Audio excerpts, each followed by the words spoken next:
우리가 타인의 결점을 발견했을 때 그리스도인으로서 어떻게 하는가 하는 것을 살펴보고자 합니다. 베드로전서 4장 8절에서는 사랑은 허다한 죄를 덮는다 그렇게 말씀하셨습니다.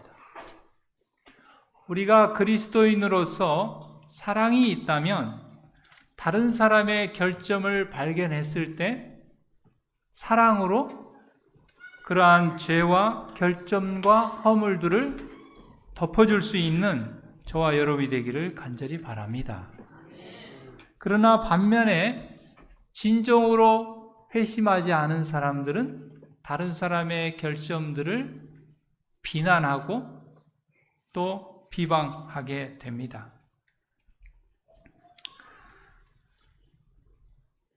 전 정부의 그 의전 의식을 담당했던 우리 탁현민이라는 분이 사소한 추억의 힘이라는 부분에 이런 부분을 얘기했습니다. 한 사람에 대한 평가는 그 사람의 삶 전체로 해야 한다. 그러니까 어느 한 일부분을 가지고 하면 안 된다는 것이죠. 전사님 글씨가 좀 깨졌어요. 어떤 사람이든 남을 평가할 때는 매우 신중해야 한다 하는 의미로 이렇게 이 말을 써왔는데 유시민 작가를 만나서 이 말을 했더니 그분이 이렇게 얘기했다고 합니다. 그것은 다른 사람을 평가하지 말라는 말이지 신중하라는 말이 아니다. 그러니까 어떤 사람을 평가할 때 그 삶 전체를 통해서 해야 한다는 말은 신중하라는 말이 아니고 평가하지 말라. 왜요? 우리가 다 알 수 없거든요. 그 사람의 삶을 우리가 어떻게 다 압니까? 과거도 모르고 현재도 모르고 미래도 모르고 그의 마음속에 있는 생각도 모르고 누구만이 아세요? 하나님만이 아십니다. 그러니까 평가할 수 있는 분은 하나님밖에 없어요. 그래서 예수님께서 마태복음 7장 3절에 이렇게 말씀하셨습니다. 어찌하여 형제의 눈 속에 있는 티는 보고 내 눈 속에 있는 들보는 깨닫지 못하느냐. 우리가 다른 사람의 결점을 발견했을 때 그것을 지적하기 위해서 안달을 못하는 그런 성향, 그런 것은 우리 죄인된 우리의 마음이고 본성입니다. 그런데 그러한 비그리스도인적 행동이 바로 들보라는 거예요. 제가 이 말씀을 이렇게 깊이 살펴보기 전에는 다른 사람의 결점이 티면 내 결점은 들보다 이렇게 생각했는데 그게 아니고 다른 사람의 결점이 티라면 그 티를 발견하고 그것을 막 지적하기 위해서 안달하는 비그리스도인적 그 행동, 그것이 바로 들보라는 거예요. 그래서 타인의 결점을 잘 찾는 사람들, 사랑과 용서의 정신이 부족한 사람들에 대해서 예수님께서 이렇게 말씀을 하셨습니다. 그래서 그리스도께 완전히 굴복하는 회개를 경험하지 않은 사람들은 감화를 끼치지 못하고 복음의 따뜻하고 친절한 정신을 잘못 나타내므로 그리스도께서 위하여 돌아가신 귀한 영혼들에게 상처를 준다는 것입니다. 그래서 심지어는 사랑을 위해서 모인 이 교회에 와서 상처를 받고 교회를 떠난 사람도 있어요. 오늘 오신 분들도 그런 경험이 있는지 모르겠습니다. 우리가 상처를 줄 수도 있고 또 상처를 우리가 받을 수도 있습니다. 그러나 오늘 주신 말씀을 통해서 우리가 그리스도의 사랑으로 받은 상처를 치유함을 받고 또 다른 사람에게는 상처를 주지 않는 저와 여러분이 되기를 바랍니다. 예수님만이 품성의 유일한 표준입니다. 그러므로 교회에 와서 혹은 어떤 모임에 가서 상처를 받았다고 하면은 그 사람이 죄인이기 때문에 그렇다, 이렇게 이해를 하면 좋을 것 같아요. 병원에는 건강한 사람이 갑니까? 아픈 사람이 갑니까? 교회는 의인이 갑니까? 죄인이 갑니까? 많은 사람들이 교회는 의인들만 모이는 것으로 생각을 해요. 교회는 죄인들이 오는 곳입니다. 뭐 하기 위해서요? 예수님을 만나고 죄 용서함을 받기 위해서 온 것이에요. 그렇기 때문에 교회에도 죄인들이 있어요. 그래서 비록 목사라 할지라도 장로님이라 할지라도 여전히 부족한 죄인입니다. 하나님께서는 이 부족한 우리를 표준으로 말씀하지 않았습니다. 우리의 유일한 표준은 예수님이십니다. 그러므로 자신을 다른 사람들의 표준으로 삼는 사람은 자신을 그리스도의 위치에 놓게 된다. 여러분, 우리가 다른 사람을 비난하고 비평할 때 그 기준이 뭡니까? 만약에 예수님을 기준으로 뒀다면 나도 비난받아야 마땅하지 않습니까? 근데 대부분은 나를 표준으로 삼아요. 그래서 나보다 좀 못하면 그걸 비난하고 비평하는 것입니다. 그런데 이미 그러한 행동은 하나님의 위치에, 예수님의 위치에 우리 자신을 두는 것입니다. 그것을 성경에서는 적그리스도다 그랬어요. 적그리스도. 적그리스도 이렇게 할 때 이 안티크라이스트인데, 이 안티라는 뜻이 두 가지 의미가 있어요. against, 반대한다는 뜻도 있고, 두 번째는 copy. 그러니까 하나님이 아닌데 하나님 역할을 하는 거예요.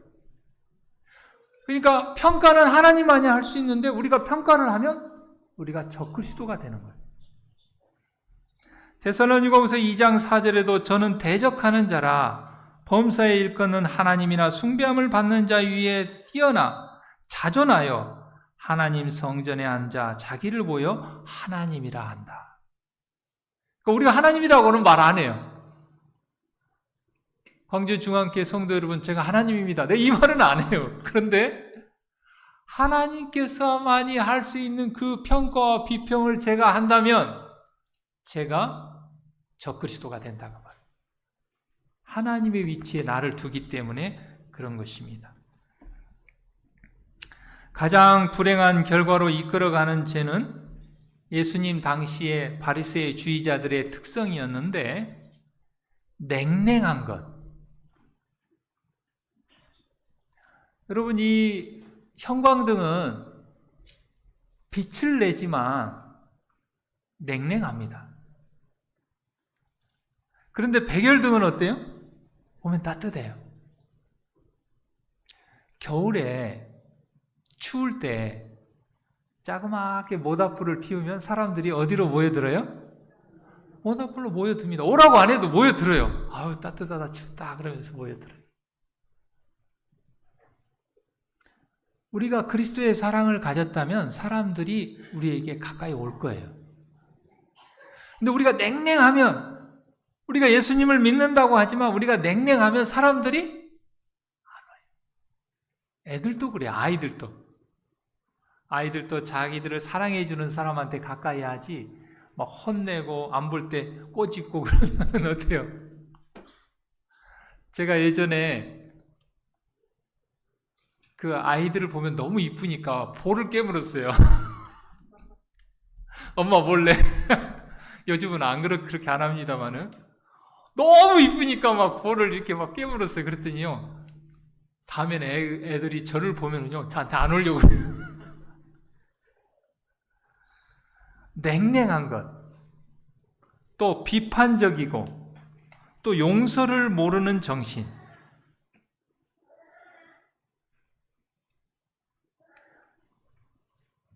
여러분, 누군가 나에게 와서 미안하다고, 지난번에 내가 잘못했다고.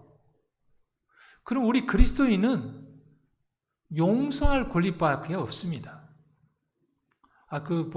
용서 비는 것이 진정성이 없어 보이는데 이러면 안 돼요.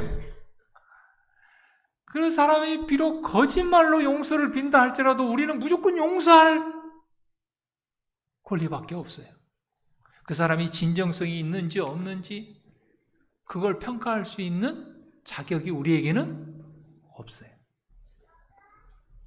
우리의 신앙 경험에 사랑이 없으면 거기에는 예수님도 없고 또 예수님의 임재의 빛도 없게 되는 것입니다. 보통 죄를 지어 캥기는 사람이 누구보다 먼저 죄를 알아챈다. 제가 한 번은 어느 교회에서 목회를 하는데, 제가 교회는 이제 직원회가 있어서 우리 교회는 대의제입니다. 목회자라고 해서 목회자 마음대로 교회를 이끌어가지 않아요. 그래서 직원들이 매달 모여서 회의를 해서 결정을 합니다. 근데 제가 그 교회에 발령된 지 1년이 안 됐을 때인데 수석 장로님께서 저를 따로 부르시더니 서운하다고 그러는 거예요. 서운하다고. 뭐가 서운하십니까? 그랬더니 뭘 상의를 안 한다는 거예요. 그래서 내가 상의를 해야 될 건 하지만 할 건 평범한 것은 뭐 구태여 장로님하고 상의할 필요도 없는데 직원회의에서 하고 정말 아주 중요하고 특별한 것은 이제 수석 장로님께 물어보고 상의를 하는데 좀 그런 것이 좀 이렇게 이전 목회자하고 좀 달랐던 것 같아요. 시시콜콜 이렇게 상의하지 않으니까. 이 정치적인 생각을 가지고 있는 사람은 모든 것을 정치적으로 바라보고 판단을 합니다. 이기적인 사람은 상대를 볼 때 이기적이라고 생각을 해요. 죄를 자기가 지어서 자기 죄에 대해서 이렇게 캥기는 사람은 다른 사람의 죄를 잘 알아챈다, 그렇게 얘기했어요. 이런 사람은 남을 비난함으로 자신의 마음속에 있는 악을 감추거나 변명하라고 애쓴다. 아담과 하와가 선악과를 따먹고 죄를 지으니까 어떻게 했어요? 아담이 그 전에는 내 뼈 중에 뼈요 살 중에 살이라고 그랬는데 하나님께 뭐라고 그랬어요? 왜 하나님께서 이 여자를 만들어서 저한테 주셔가지고 왜 죄를 짓게 했습니까? 먹기는 누가 먹어놓고요? 자기가 먹어놓고 핑계는 누구한테 돼요? 하와에게 되고 결국은 하나님께 돼요. 뭐 하려고요? 자기의 죄를 감추고 변명하려고. 물론 원인 제공을 하기는 했죠, 하와가. 그러나 결국은 먹은 건 누가 먹은 거예요? 자기가 선택하고 자기가 먹은 거예요.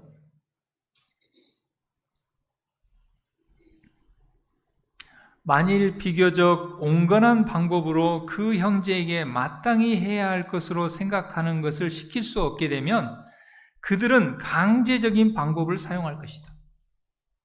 사람이 다른 사람을 비난하고 지적하고 평가하는 것을 넘어서서 그 다음에는 어떻게 합니까?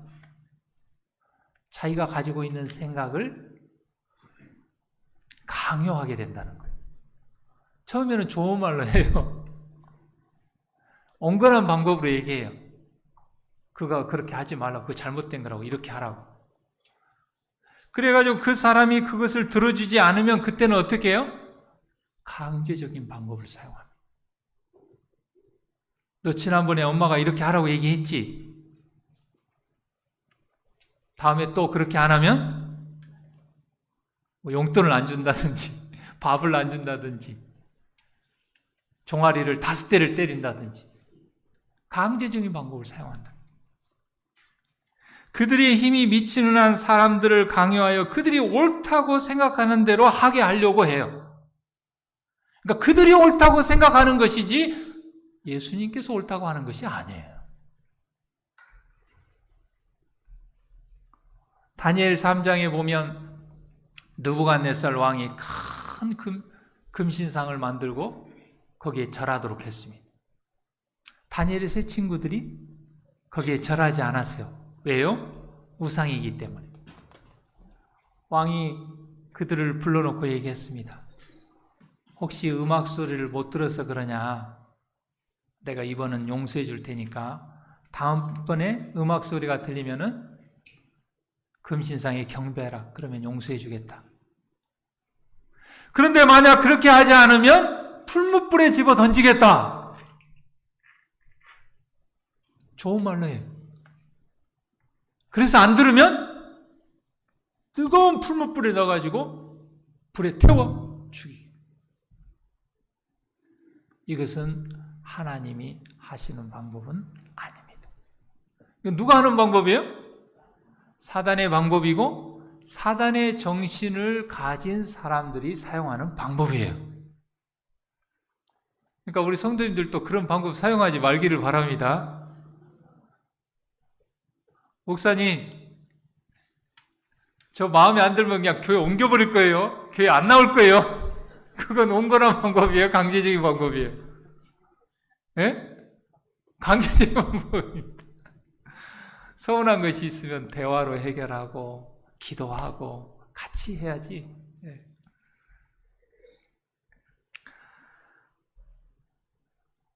우리가 콜럼버스의 달걀, 콜럼버스의 기적이라고 하는데 달걀을 세우는 사람이 누가 있겠냐고 이렇게 물었을 때 아무도 달걀을 세우지 못했습니다. 그때 콜럼버스가 달걀을 세웠어요. 어떻게 세웠어요? 달걀을 땅에 꽉 쳐가지고 그렇게 해서 세웠습니다. 그래서 굉장히 이 콜럼버스가 달걀을 세우는 방법을 하나의 발상의 전환이다 이렇게 얘기합니다. 자, 그런데 이 신용복이라는 분이 이제 정치적인 문제로 성공대학교 교수님인데 옥고를 치른 분이에요. 그래서 그분이 감옥에서 책을 많이 읽고 묵상해서 콜럼버스의 달걀이라는 제목으로 이렇게 글을 짤막하게 썼는데 이분이 그 부분에 대해서 이렇게 얘기하셨어요. 달걀을 세우지 못한 사람들은 그것이 살아있는 생명이기 때문에 차마 깨트리지 못했다는 사실을 잊어서는 안 된다. 우리는 콜럼버스가 달걀 깨트려고 달걀 세운 것을 이거 우리는 생각도 못한 거지. 그런 생각을 해. 굉장히 발상의 전환이다. 이렇게 얘기하지만 그것을 알고도 그렇게 하지 않은 것은 비록 달걀이지만 그것도 하나의 생명이기 때문에 그 생명을 깨트리지 않기 위해서 그렇게 하지 않았다는 걸 잊지 말아야 된다. 여러분, 우리가 강제적인 방법을 모릅니까? 알아요. 내가 생각하는 말을 그 사람에게 강요하려면 어떤 방법을 사용해야 되는지 우리가 알아요. 그렇지만 그 방법을 사용하지 않아요. 그리스도인들은. 왜요? 그 사람에게 상처를 줄 수가 있기 때문에. 그 사람의 마음을 상하게 할 수 있기 때문에. 그 영혼을 다치게 할 수 있기 때문에. 아니, 예수님이 그런 방법을 몰라서 안 하셨습니까? 예수님이 그런 방법을 사용할 수가 없어서 안 하십니까? 아니라는 것이죠. 우리는 그것을 잊지 말아야 합니다. 그래서 예수님께서는 사람들을 강요하지 않으셨어요. 사람들을 강요하지 않아요. 어떤 종교든지 강요하는 종교는 진실된 종교라고 할 수 없습니다. 어떤 교회든지 강요하는 교회는 진실하다고 할 수 없습니다. 근데 우리는 그것이 진리가 아닌 줄 알면서도 그것을 사용하는 경우들이 많아요. 저를 비롯해서 우리 모두는 그런 부분에 있어서 늘 회개해야 됩니다. 예수님께서는 사람들을 강요하지 않고 당신께로 이끄십니다. 그분께서 사용하시는 유일한 강제 수단은 사랑의 강권이다 그랬어요. 강요하고 강권하고 어떻게 틀립니까? 강요는 뭐예요? 내일부터 9시까지 일찍 들어와. 안 그러면 밥도 안 주고 용돈도 안 줄 거야. 이게 바로 강요입니다. 강요. 그 사람에게 어찌됐건 상처를 주고 부정적인 방법을 사용해서 이렇게 처벌이죠. 처벌. 그러나 사랑의 관건은 뭡니까? 아이가 일찍 오기를 바라는 마음으로 기도하는 거예요. 기도하면서 동구밭을 내다보고 아이가 오기를 위해서 기다리고 사랑으로 계속 강권하는 것입니다. 교회가 세속적 권세의 도움을 구하기 시작하는 것은 그리스도의 능력, 거룩한 사랑으로 강권하는 능력이 부족한 증거이다. 그러니까 사랑으로 강권하고 인내하는 그런 사랑의 마음이 없으면 어떻게 해요? 그때는 세상적인 방법을 사용하고 강제적인 방법을 사용한다는 것이죠. 계시록 3장 17절에 라오디게아 교회에 부족한 것이 있다면 그것은 사랑이에요. 사랑의 강권이 부족한 거예요. 누가복음 6장 43절에 예수님께서 이렇게 말씀하셨습니다. 못된 열매 맺는 좋은 나무가 없고 또 좋은 열매 맺는 못된 나무가 없다. 그러니까 열매가 문제가 있는 게 아니라 나무에 문제가 있다는 거예요. 좋은 나무는 좋은 열매를 맺고 못된 나무는 못된 열매를 맺는다 하는 것입니다. 여기에서 나무는 우리의 마음을 얘기합니다. 우리의 마음이 변화되지 않고는 외적인 환경의 변화로 이룰 수 없다는 것입니다. 마태복음 12장 34절에도 이렇게 말씀하셨습니다. 마음에 가득한 것을 입으로 말한다. 그러니까 말로 표현된 것은 내 마음에 있는 생각이 나온 거예요.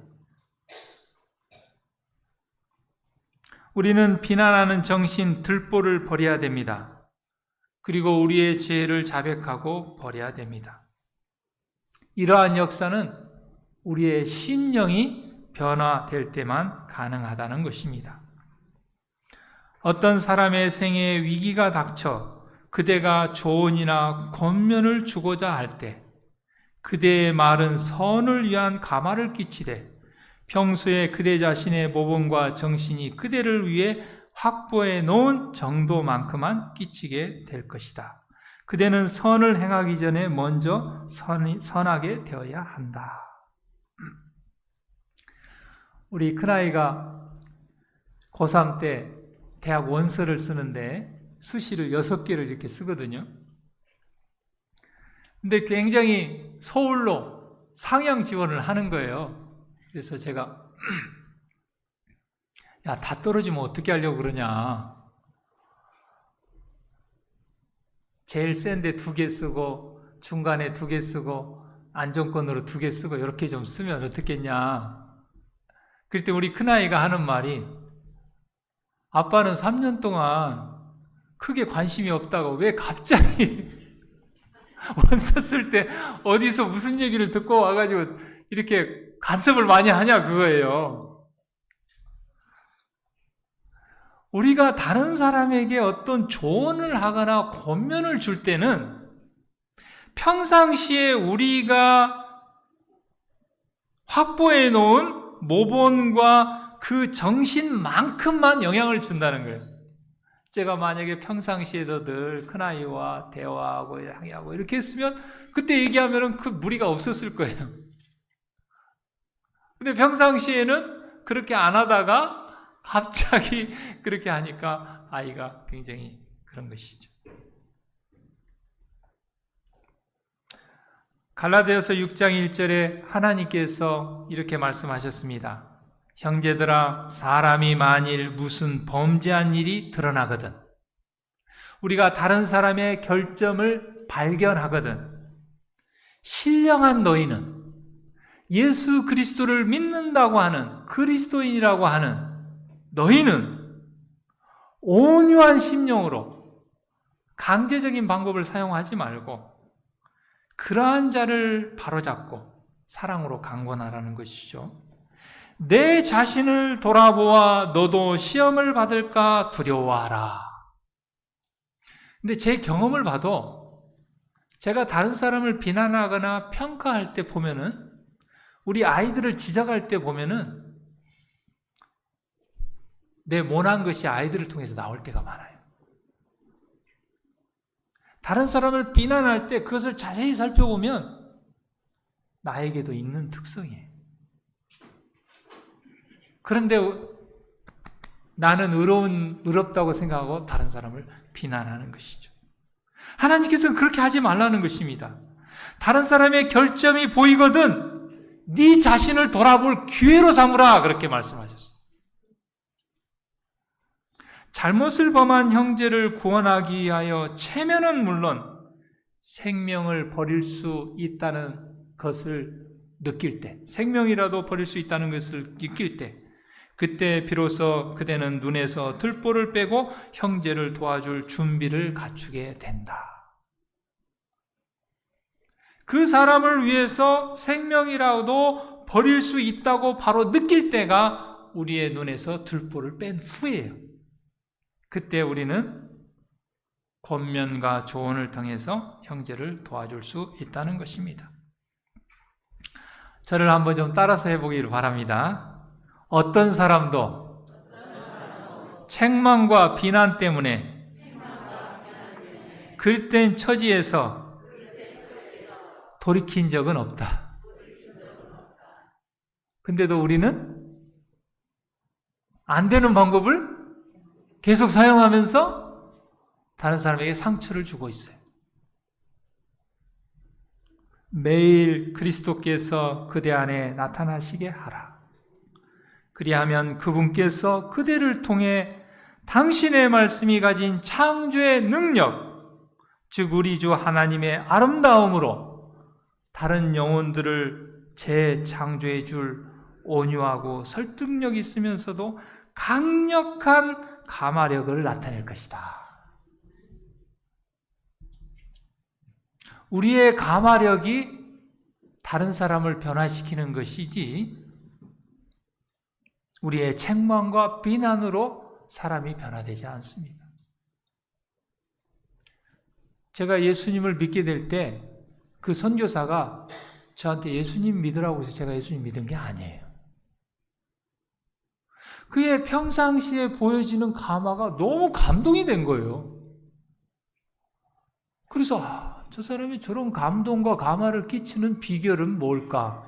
그 근원이 뭘까? 생각해보고 얘기해보니까 하나님을 믿는 믿음에서 나온 거예요. 그래서 제가 그렇다면 나도 예수님을 믿어야겠다. 그렇게 된 것입니다.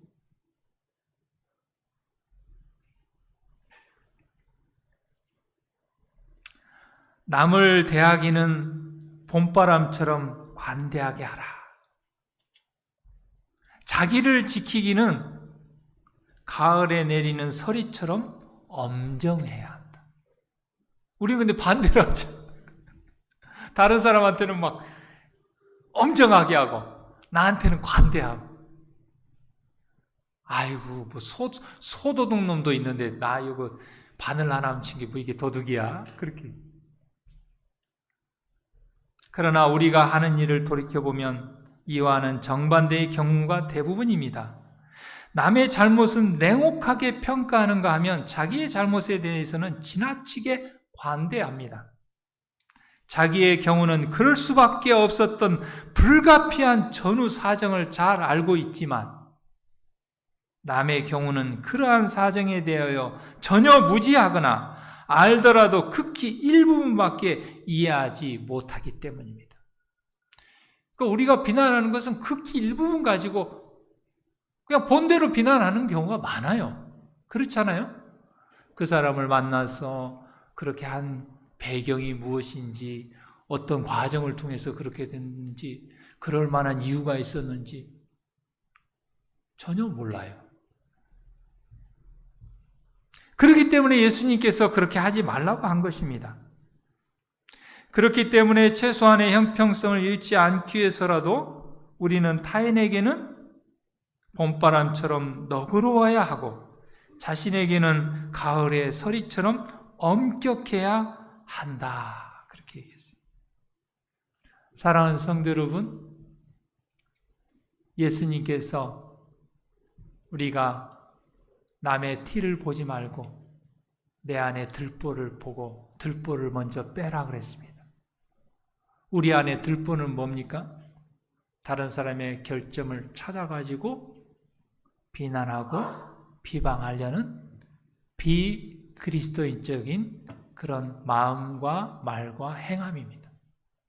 그것을 버린 후에야 우리는 진정한 사랑의 정신으로 예수님처럼 다른 사람의 도움을 줄 수 있습니다. 우리 모두 예수님의 말씀을 따라 순종하는 우리 모두가 되기를 바랍니다.